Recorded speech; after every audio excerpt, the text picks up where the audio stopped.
Hello everyone, कैसे आप लोग? उम्मीद करते हैं कि अच्छे होंगे, स्वस्थ होंगे, मस्त होंगे, अपने काम व्यस्त होंगे।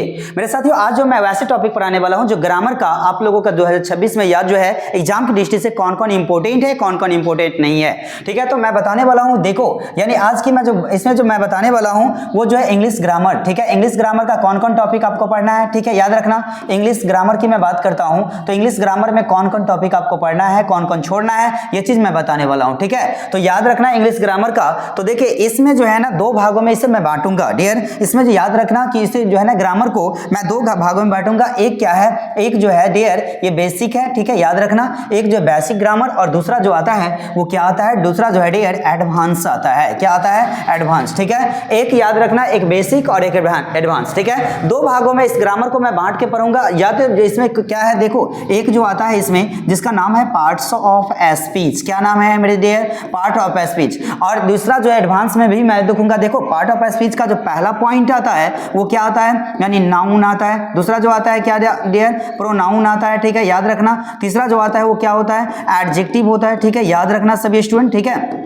एडजेक्टिव। उसके बाद जो इसमें जो है चौथा जो होता है क्या होता है? वर्ब होता है। ठीक है, याद रखना। उसके पांचवा जो होता है, याद रखना, पांचवा जो होता है जो एडवर्ब होता है। ठीक है, याद रखना एडवर्ब होता है। और उसके बाद जो होता है डियर प्रीपोजिशन। ठीक है, प्रीपोजिशन, याद रखना प्रीपोजिशन। उसके बाद जो होता है एक प्रीपोजिशन। उसके बाद जो आता है कॉन्जक्शन। ठीक है, याद रखना कॉन्जक्शन, याद रखना इसमें कॉन्जक्शन। उसके बाद जो है अगला जो आता है इंटरजेक्शन। ठीक है, इसमें याद रखना इंटरजेक्शन। ठीक है, याद रखना मेरे साथियों, इसमें जो देखो यानी इसमें मैंने बताया क्या, टोटल मैंने पार्ट ऑफ स्पीच का जो बेसिक ग्रामर में आता है जो मुझे हम लोगों को पढ़ना है। ठीक है, याद रखना इसमें जो कौन कौन पढ़ना है और कौन कौन नहीं पढ़ना है ये मैं बताऊंगा डियर। उससे पहले कि मैं देख लूं इसमें जो ग्रामर का जो इसमें जो है दूसरा जो भाग है जो कि मैंने आपको बताया, क्या मैंने आपको बताया कि एडवांस में मुझे एडवांस में क्या क्या पढ़ना है। तो एडवांस में पढ़ना है जैसे देखिए, यानी एक आता है आर्टिकल्स। ठीक है, एक आर्टिकल्स आता है। ठीक है, दूसरा की मैं बात करूं तो दूसरा जो आ जाता है एक टेंस। ठीक है, याद रखना डियर, दूसरा जो आ जाता है क्या आता है, एक टेंस आता है। ठीक है, उसके बाद जो आता है अगला टॉपिक है नरेशन, जो कि आपको पढ़ने के लिए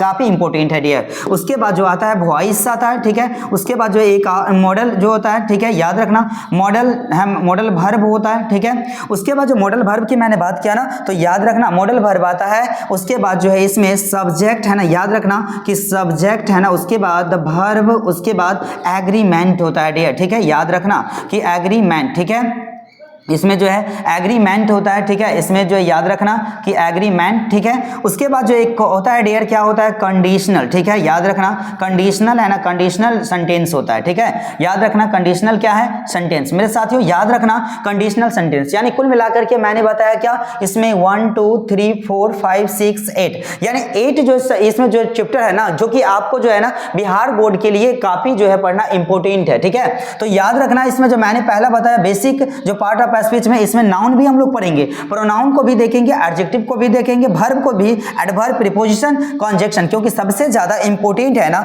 इंपॉर्टेंट कौन कौन है तो याद रखना कि ये नाउन भी है, प्रोनाउन भी है और एडजेक्टिव भी है डियर। उसके बाद एक प्रीपोजिशन है जो कि आप लोगों को पढ़ना काफी जरूरी है क्योंकि क्वेश्चन आता है यहां से। ठीक है, याद रखना। उसके बाद जो है articles, tense, narration, voice, modal और सब्जेक्ट, वर्ब, एग्रीमेंट और उसके बाद कंडीशनल सेंटेंस है ना। ऐसा जो मैं बताऊं कि देखिए ये कितना कहेगा कि नाउन से क्वेश्चन नहीं आता है मेरे साथियों। कोई सेंटेंस जो बोलेंगे ना तो उसमें अगर नाउन आता ही है, समझ रहे हैं ना, जैसे अगर इसमें नाउन या प्रोनाउन की बात करते तो आता ही है। ठीक है, याद रखना। तो इतना जो टॉपिक आपको पढ़ना है जो कि काफी ज्यादा इंपॉर्टेंट है। अगर आप चाहते हैं कि कुछ टॉपिक, वैसे ग्रामर तो बहुत ज्यादा है, लेकिन ग्रामर बहुत ज्यादा है, लेकिन अगर आप चाहते हैं कि इसको जो है कंप्लीट जो है क्या करें, यानी जो है सिलेबस कहां से जो क्वेश्चन आता है तो यहां से ये टॉपिक जो मैं बताया हूं वो टॉपिक आपको पढ़ना काफी जरूरी है। ठीक है, मिलते हैं नेक्स्ट वीडियो में, तब तक के लिए बाय, सी यू।